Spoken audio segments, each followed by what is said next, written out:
तो वक्फ बिल को लेकर क्या भ्रम फैलाया जा रहा है और इस पर सरकार ने क्या जवाब दिया है, यह भी आप सुनिए।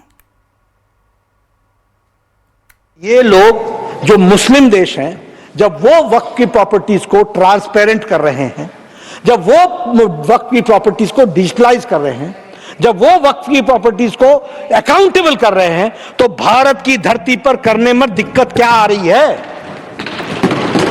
और इसीलिए मैं इस बात को आपके सामने रखना चाहता हूं कि इसके माध्यम से हम लोगों ने कोशिश की है कि हम ज्यादा से ज्यादा मुस्लिम समुदाय का वक्फ की प्रॉपर्टी का उपयोग हो सके, उनकी शिक्षा का, उनके स्वास्थ्य का, और उनकी प्रॉपर्टी सही हाथों में रहे, इसकी चिंता की गई है। सर, सबसे पहले ये जो वक्फ प्रॉपर्टी होता है, इसका मैनेजमेंट, इसका क्रिएशन और इसका बेनिफिशियरी ये नॉन मुस्लिम के अलावा कोई और हो, किसी के पास हो ही नहीं सकता है। मुस्लिम के पास ही रहेगा, कोई नॉन मुस्लिम इसमें हस्तक्षेप नहीं कर सकता है।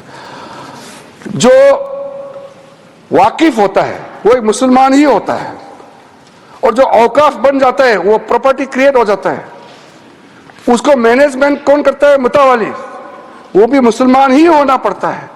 मुसलमानों की इतनी चिंता है बैरिस्टर जिना भी नहीं करते।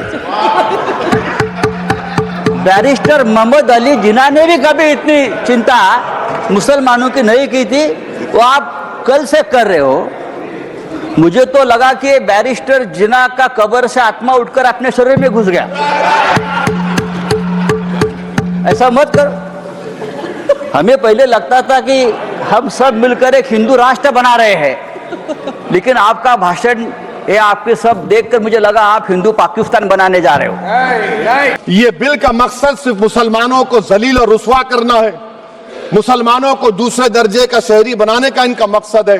सर, अगर आप हिस्ट्री को पढ़ेंगे तो महात्मा गांधी उस वक्त के व्हाइट अफ्रीका में, सफेद फार्म अफ्रीका के कानून को महात्मा गांधी ने कहा था कि ये मेरा कॉन्शियंस इसको मानता नहीं, मैं इस कानून को कबूल नहीं करता हूं।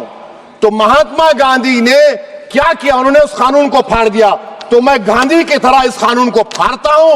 ये अनकॉन्स्टिट्यूशनल है सर। इस देश में झगड़े पैदा करने का काम बीजेपी करना चाहती है, मस्जिद और मंदिर के नाम पर।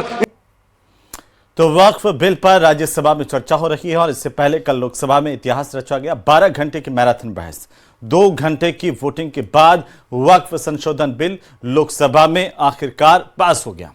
बिल को लेकर संसद में जोरदार बहस हुई और आखिरकार 288 बनाम 232 के अंतर से यह बिल लोकसभा में पास हुआ। इस ऐतिहासिक घड़ी की पूरी कहानी देखिए इस रिपोर्ट। माननीय मंत्री जी, प्रश्न है कि माननीय मंत्री जी द्वारा प्रस्तुत संशोधन संख्या 2 को स्वीकृत किया जाए। जो सदस्य इसके पक्ष में हाँ गए, जो संख्या 2। माननीय मंत्री जी, आधी रात के बाद संसद में रचा इतिहास। प्रश्न है कि माननीय मंत्री जी द्वारा प्रस्तुत संशोधन संख्या 2 को स्वीकृत किया जाए। लोकसभा में पास हुआ वक्फ संशोधन बिल। प्रस्ताव स्वीकृत हुआ और विधेयक यथा संशोधित पारित हुआ।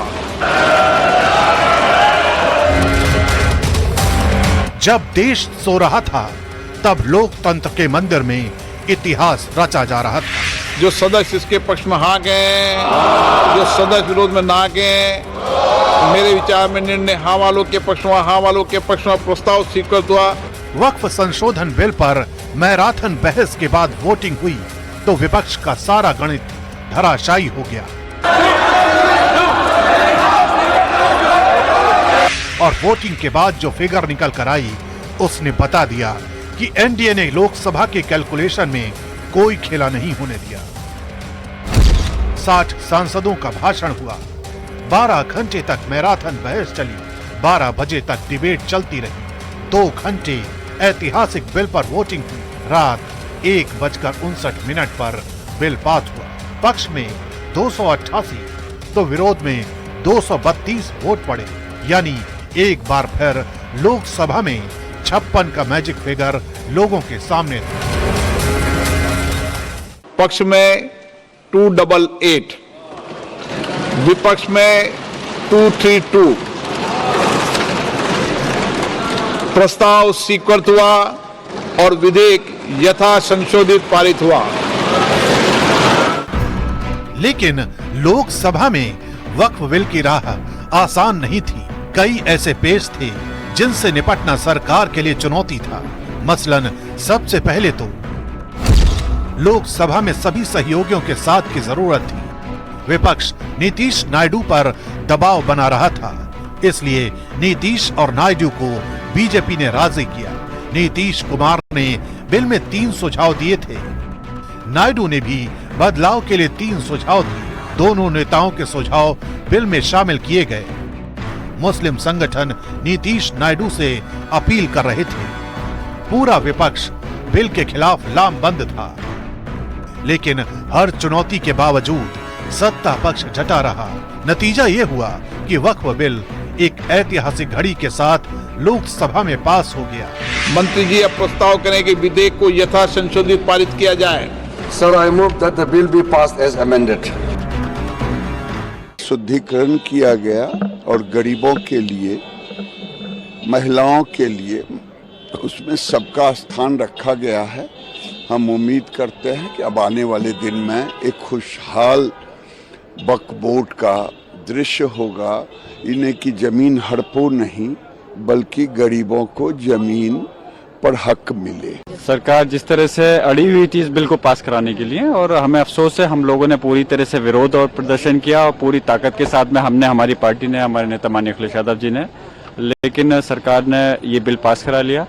और आने वाले समय के अंदर जब पुराने समय को याद किया जाएगा तो इस इतिहास को लोग माफ नहीं करेंगे कि किस प्रकार से इस बिल को पास कराया गया। अब राज्यसभा का इंतजार है, जहां एनडीए के पास 122, इंडिया गठबंधन के पास 87 सांसद हैं, जबकि राज्यसभा में पास होने के लिए 119 सांसदों का समर्थन चाहिए।